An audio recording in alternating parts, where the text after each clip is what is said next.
अल्हम्दुलिल्लाह वस्सलातु वस्सलाम अला रसूलिल्लाह व अला आलिहि व सहबी अजमईन अम्मा बाद। अस्सलामु अलैकुम व रहमतुल्लाहि व बरकातुहू। एक ख्वाब था, अल्हम्दुलिल्लाह अल्लाह सुब्हानहू व तआला ने आज वो कबूल किया, पूरा किया ज़िंदगी में। मैं सोच भी नहीं सकता था इतना मेरे रिवर्ट भाइयों के सामने मैं रहूँगा, क्योंकि मेरी खुद की ख्वाहिश थी पूरे इंडिया में जितना भी 7-8 साल। 2010 में मैंने इस्लाम कबूल किया, 2009 में मेरी शादी हुई थी, 2009 तक मैं अपनी ज़िंदगी गुजार रहा था जिस तरह से एक आम जाहिल या जिस तरह से गुजारते हैं। 2010 में इस्लाम कबूल करने के बाद अल्हम्दुलिल्लाह 2012 में मेरी वाइफ, मेरी अहलिया ने इस्लाम कबूल किया। इस्लाम कबूल करते हुए साथ में ये भी बड़े मसले सामने आए कि कौन हमारी गवाही देगा, कौन एडवोकेट सामने आएगा। कोई भी सामने को आने को तैयार नहीं। यहाँ तक कि एक इदारे में हम लोग गए जहाँ पता चला कि यहाँ सर्टिफिकेट बन जाते हैं, यहाँ आपको आसानी हो जाएगी। मैं बिलोंग्स करता हूँ, पहले मैं आपको बता दूँ, मैं भोपाल की एक तहसील है बैरसिया, वहाँ से बिलोंग करता हूँ। और चूँकि एमपी का स्पेशल कानून है इस्लाम कबूल करने को लेके, खास कानून बना रखा है, तो वहाँ इस्लाम कबूल करना और डॉक्यूमेंटेशन बनाना बहुत बड़ा मसला है। तो इस तहत में जब महाराष्ट्र में एक जगह गया पर्टिकुलर, वहाँ पे जब मैंने पता किया कि वहाँ इस्लाम कबूल होने के बाद वहाँ पे डॉक्यूमेंट्स बनते हैं, तो उनकी एक शर्त थी कि आपको खतना कराना पड़ेगा तो ही आपको डॉक्यूमेंट्स बनाएंगे। जैसा कि आप बताया कि बहुत सी शर्तें होती हैं, एक शर्त वो 2-3 साल तक वो परेशान होता रहा, बट डॉक्यूमेंट्स नहीं बने। डॉक्यूमेंट्स नहीं बनने के कारण लोग मुझे बहुत परेशान भी करते थे। अल्हम्दुलिल्लाह अल्लाह सुब्हानहू तआला ने एक चीज़ महसूस करा दी इस बीच सारी, कि मुसलमानों का बिहेवियर, गैर मुस्लिमों का बिहेवियर, मुश्रिकीन का बिहेवियर आपके प्रति क्या है। सारी चीज़ अल्हम्दुलिल्लाह साथ में कुरान में पढ़ रहा था। पढ़ते पढ़ते सारी लोगों की साइकोलॉजी अल्लाह ने समझाई, पूरी तरह से मुतमईन कि अब अगर अल्लाह सुब्हानहू तआला ने ज़िंदगी दी है और उसने अगर मुझे ईमान दे दिया है तो वो खिलाने और पिलाने वाला वो है, तो मुझे किस चीज़ की फ़िक्र है और मुझे किस चीज़ से डरना है। अल्हम्दुलिल्लाह जैसे जैसे मेरी दाढ़ी बढ़ती गई, जैसे जैसे टकने के ऊपर पजामे ऊपर गए, लोगों को जो चिढ़ाते थे, जो कॉन्स्पिरेसी करते थे, लोग जो बहाने बनाते थे, वो दूर हटने लगे कि अब ये वापस नहीं आ सकता, अब ये वापस नहीं आ सकता। यहाँ तक कि मेरे परिवार वाले भी जो बहुत मुश्किल से, बहुत इतना सुबह शाम ताने सब कुछ, यहाँ तक कि मैं सुबह ऑफिस से जाता था, मेरी शाम को वाइफ जो है इतनी ज़्यादा मतलब तानों से भरपूर मिलती थी कि मतलब उसकी ब्रेन वॉश और सारी चीज़ करने में वक्त लगता था। तो इतना परिवार वालों, वालिदैन सबके से इतना परेशान हुए परे, मगर अल्हम्दुलिल्लाह जहाँ कुरान ने समझाया कि नहीं कुछ भी नहीं होता, जैसे इस्तिकामत हुई, जो कहा कुरान में वैसा करना, जैसी शरीयत बताई गई वैसा करना, नबी करीम सल्लल्लाहु अलैहि वसल्लम जैसा बताया वैसी सुन्नत फॉलो करी, झूठ, गीबत, चुगली ये घर से दूर करी। एक गैर मुस्लिम परिवार में जैसी दूर करी, अल्हम्दुलिल्लाह जो वाइफ के राइट्स थे, जो सास के राइट्स थे, वो राइट्स जैसे सेक्रीफाइड किए तो घर में बड़ा बवाल मच गया। बवाल जितना मचा उतना लोग ये समझ गए कि ये इंसान कभी झूठ नहीं बोल सकता, ये इंसान किसी लेवल पे किसी को धोखा नहीं देगा, ये खुद अपना नुकसान कर लेगा। ये इवन मेरे वालिद को आके लोग बोलते थे कि यार ये कितना ऐसा इंसान हो गया, इसको कुछ समझाओ, ऐसा हो गया, गद्दार हो गया। मेरे वालिद बोलते हैं कि मेरा बेटा अब 24 कैरेट का गोल्ड हो गया है, मगर बेवकूफ़। अल्हम्दुलिल्लाह अल्लाह सुब्हानहू तआला ने हमें तौफीक दी, हमारे डॉक्यूमेंट्स मेरे वालिद साहब की मदद से ही बने अल्हम्दुलिल्लाह। उन्होंने 2014 तक मुझे झेला, हमारे डिबेट चलते रहे 4 साल तक। उसके बाद फिर उन्होंने कहा कि तेरी इस्लाम की गंदगी लेके तू निकल जा, अपनी वाइफ बच्चों को लेके निकले। अल्हम्दुलिल्लाह हम लोग बाहर गए। उसके बाद कुछ समय बाद उन्होंने फ़ोन कर दिया, कलेक्ट्रेट, IG, SDM वगैरह सबको फ़ोन किया। फ़ोन करने के बाद बोला मेरा बेटा जो है ये इस्लाम कबूल कर गया, किसी ने इसका ब्रेन वॉश कर दिया, ज़रा देखो, हो सकता है देश के लिए नुकसानदायक हो सकता है। मेरे वालिद साहब फ़ोन करके बोल रहे हैं। मैं इस समय ऑफिस की ड्यूटी पे था, जब वहाँ से वापस आया उन्होंने उस समय फ़ोन लगाया कि आप कहाँ पर हैं, हमें आपका ऊपर से बहुत सारे प्रेशर है, हमें आपका बयान लेना। मैंने कहा मैं जहाँ पर भी हूँ आप आ जाइए, मैं आ नहीं सकता ड्यूटी छोड़ के, आना तो पड़ेगा तुमको। तो मैंने कहा ठीक है, आप वारंट निकाल दीजिए। तो कह कब तक आते? तो मैंने कहा इतने दिन में जब भी आता मैं आपको फ़ोन कर। जब मैं आया, आने के बाद मैं उनको बयान दिया, तो मैंने कहा आप 2 रजिस्टर खोल के बैठिए, एक मैं आपको बयान देता हूँ, लिखिए।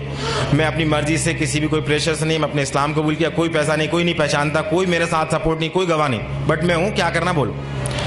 दूसरी चीज़ मैं बोला, अब आप सुनिए कि मैं इस्लाम क्यों कबूल किया, क्योंकि तुम भी जानते हो ईश्वर है, कि मैं भी जानता हूँ ईश्वर है, और ये कुरान तुम्हारे लिए थाने में। अल्हम्दुलिल्लाह नेक्स्ट डे मेरी वाइफ के लिए बोले बयान लेके, उनका बयान होना, तो मेरी वाइफ को सब लोग और भी लोग जो थे वो डरा दिए जिन लोगों सबसे पहले जो हमारे अंसार बने अल्हम्दुलिल्लाह, अल्लाह उन्हें जज़ाया खैर दे, उनके हम रह रहे थे अल्लाह सुब्हान ताला ने, तो उनको लोगों को डराया। तो मेरी वाइफ जब पहुंची वहां तो मैंने वाइफ को बोला कि अगर कुछ ऐसा मसला होता है डांटने डपटने मारने का, तुम भाग के तुरंत चौराहे पे आ जाना, वहां पिटेंगे तो अल्हम्दुलिल्लाह शहादत होगी, मसला नहीं।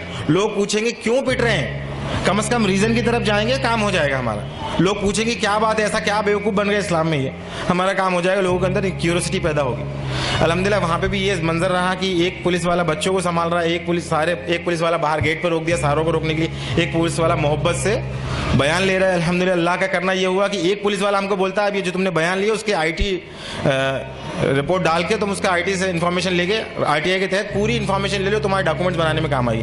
वहाँ से डॉक्यूमेंट्स मेरे अब्बा की मदद से चालू हुए बनना। अब तक मैं क्या सोच रहा था कि मेरे अब्बा की इज्जत, मेरे अम्मी की इज्जत, मेरे रिश्तेदारों की इज्जत, अल्लाह सुब्हान ताला यहाँ एक बात समझा दिया,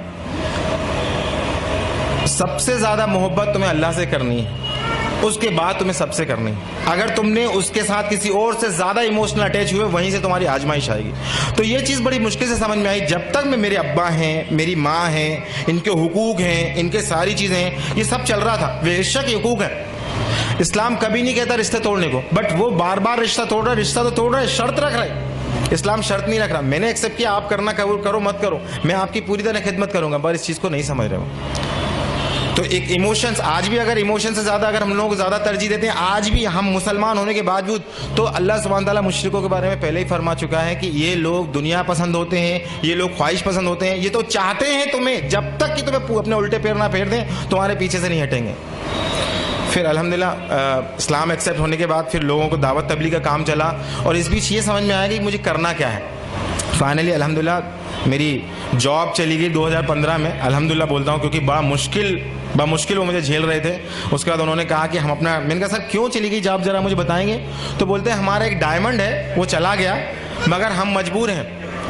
विश्व हिंदू परिषद, RSS सबके फ़ोन आते थे, कोई लोग मुझे धमकाने आते थे। चूँकि मैं बिलोंग करता हूँ, बताना भूल गया, मैं बिलोंग करता हूँ जैन मजहब से, जैन दिगंबर, जहाँ के मुनि बरहाना घूमते हैं, उस मजहब से बिलोंग करता था। वो मुनि, उनसे डिबेट होती थी, डिस्कशंस होते थे, बहुत सारी चीज़ें होती थी। बट मेरी अम्मी बार बार नए नए मुनियों के पास लेके जाती थी, और ये हर बार कहती थी कि इनको नहीं आता, इनको कम आता है, तो इनको दूसरे के पास लेके जाएंगे। जब मैं इस्लाम एक्सेप्ट किया, इस्लाम एक्सेप्ट करने के बाद सबसे पहले मैंने तौहीद एक्सेप्ट की। तौहीद एक्सेप्ट करने के बाद मैंने कहा कि यार ये तौहीद समझ में आ गई, मगर ऐसा समझ में कुरान हक है, कुरान कैसे नाजिल हो गया अपने आप, कोई मोहम्मद सल्लल्लाहु अलैहि वसल्लम आके कल को बोलते हैं तो मैं तुम्हारा रसूल हूँ। इसकी तहकीक के लिए जब मैं इस्लाम एक्सेप्ट कर लिया, बनिया था मैंने कहा अगर ये हक है तो पहले इस्लाम कबूल कर लो बाद में ऐसा नहीं होगा, केवल गफलत की बात है। तो जब मैं इस्लाम एक्सेप्ट किया, फिर मैं हिंदुइज्म की किताबें पढ़ा, फिर जैनिज्म की किताबें पढ़ा। सब पढ़ने के बाद अल्हम्दुलिल्लाह स्कॉलर से डिबेट करने के बाद अल्हम्दुलिल्लाह पूरी सर्टेनिटी जब आ गई, अब फिर मैं गैर मुस्लिमों में काम भी करने लगा। और मुसलमानों के लिए जब उन लोगों के बीच जब मैं निकला, तो जब सबसे पहले मेरी जॉब गई तो मुझसे किसी मुस्लिम भाई ने मुझे जॉब दी, अल्हम्दुलिल्लाह उन्हें जज़ा खैर दे। मगर 1 महीने बाद वो जॉब चली गई। उन्होंने कहा ये नया मुसलमान आया है, पता नहीं इससे खतरा है, हमारा इंटरनेट से इल्म हासिल कर रहा है, गुमराह है, दूसरों को गुमराह करेगा। तो वो जॉब मेरी चली गई। फिर एक मुसलमान के घर हम रहने को गए, अल्लाह उन्हें जज़ाया खैर दे, राह हिदायत पे दे, इंतकाम इनका ईमान पे हो। 1-2 महीने बाद, 1 साल तक उन्होंने रखा। उसके बाद कहा कि तुम हमारे में से नहीं हो, तुम हमारी बात नहीं सुनते, हमारे साथ नहीं जाते उठते बैठते, हमारे मिजाज नहीं मिल रहे, तुम खाली कर दो मकान भी खाली है। अल्हम्दुलिल्लाह लगातार अल्लाह सुब्हान ताला अपने दीन के हक होने, लोगों की जहनियत, और अगर जो अल्लाह का है जो अल्लाह का नहीं है, इस बारीक लाइन को वाज़े समझाता जा रहा था। तो मैं आज अपने सारे मुसलमान भाइयों को जो रिवर्ट है उनको मैं तो कुछ नसीहत है मेरी, जो तजुर्बे हूँ उनको मैं देना चाहता हूँ। सबसे पहली चीज़, किसी को भी ज़्यादा इमोशनली मोहब्बत मत कीजिए, चाहे वो शौहर हो, बीवी हो, माँ बाप हो। सबसे पहले अल्लाह, फिर उसके किस किस के हुकूक बताएं वो करिए। सेकंड चीज़, मेरे भाइयों मेरी बहनों, शैतान हमारे जहनों में बार बार ये बात दिखाता है, देखो ये मुसलमान कैसे हैं, हमें बताता है कि हमारे मुसलमान कितने बुरे हैं, तो हमारे जहनों में उनके बीच में गैप पैदा कर देता है। मुसलमानों की बुराइयां बता के और हमें अपना बेहतर बता के मुसलमानों और हमारे बीच में एक गैप पैदा कर देता है। तो इस गैप को हमें नहीं देखना है, इन बुराइयों को हमें नहीं देखना है। अल्लाह ने कहीं भी नहीं कहा इन बुराइयों को देखो तुम, अल्लाह ने कहा तुम अपने आप को इस्लाह करो, अपने आप को डेवलप करो, कुरान पढ़ो, इल्म करो और तकवा हासिल करो, वो मसूल होगा। तीसरी चीज़, हम इतना ज़्यादा परेशान हो चुके होते हैं मसाइल से, ज़माने के मसाइल से, लोगों की गाली से, लोगों के किनारा करने से। जो मुसलमान हमें मदद करते हैं, कल जब हम उन्हें इस्लाह की 4 बातें बताते हैं तो वो हमसे किनारा कर लेते हैं। ان سارے مسائلوں سے ہم اتنا زیادہ پریشان ہو چکے ہوتے ہیں تو الٹیمیٹلی بات یہ آتی ہے کہ ہم ان میں کود کے ان کو اصلاح کرنے کی کوشش کرتے ہیں. تو میرا مشورہ یہاں یہ ہے کہ کیول اور کیول قرآن پہلے اپنے، اللہ بھی قرآن میں فرما رہا ہے کہ بچاؤ اپنے آپ کو اور اپنے اہل و عیال کو جہنم کی آگ سے. تو سب سے زیادہ محنت کریں اپنے بچوں اور اپنے بیوی بچوں پہ. کیوں؟ کیونکہ میری اہلیہ مجھ سے پوچھتی ہے کہ مجھ سے کہتی ہے کہ مجھے فکر اپنی تھی کہ اپنا ہم جو کر رہے ہیں ٹھیک ہے، مگر مجھے خوف اس بات کا ہے کہ میرا بیٹا جہنم نہ چلا جائے، میں اس کی کیا تیاری کر دوں، کیونکہ یہ بھی ایک ایسا مسلمان بن جائے گا جن مسلمانوں کو دیکھ رہا ہے. ایک مسلمان، ایک ہوتا ہے اسلام کلچرل، جسے ہم سب آپس میں زندگی گزار رہے ہوتے ہیں، جس میں رواج ہوتے ہیں، ریتیاں ہوتی ہیں. یہ کلچرل اسلام زون دیتا ہے، جہاں انہیں آسانی ملنے لگتی ہے وہ پھر سے کلچرل زون میں جانے لگتے ہیں. تو میرا آپ سے گزارش ہے، بہت تجربے کی نصیحت میں آپ کو رکھنا چاہ رہا ہوں کہ کلچرل اسلام کو پہچانیے. یہ اسلام نہیں ہے. جن ریتی رواجوں کو آج مسلمان فالو کر رہے ہیں وہ اسلام نہیں ہے. اسلام وہ ہے جو اللہ نے دیا، جس کا دین مکمل نبی صلی اللہ علیہ وسلم کر کے اسی کو پہچانا، اسی پہ چلنا. یہ کمپیریزن. اور لاسٹ میں آپ سے بول رہا ہوں، مسلمانوں کے لیے ہمیں کیا کرنا ہے؟ ہمیں کرنا الحمدللہ ہمارے جو مسلم بھائی ہیں ان کے لیے کیول خود قرآن کی تربیت لیں اور ان کو قرآن ایک آیت سکھیں، ان کو ایک آیت سکھائیں اور سکھائیں. اور اپنے آپ لوگوں کو جو ریورس بھائی ہیں ان کے لیے کیا بہتر سے بہتر کر سکتے ہیں وہ کریں. آخری میں بات تھی کہ میرا کیا خواہش ہے. الحمدللہ بھوپال سے میں چاہ رہا تھا، الحمدللہ میں بھوپال کا رہنے والا ہوں، اور چونکہ مسائل وہاں اتنے زیادہ بڑھ گئے، جاب چلی گئی، کسی نے مجھے مشورہ دیا آپ یہاں پر آ کے کریے کام. الحمدللہ آپ کے لیے کوئی مسئلہ نہیں ہے.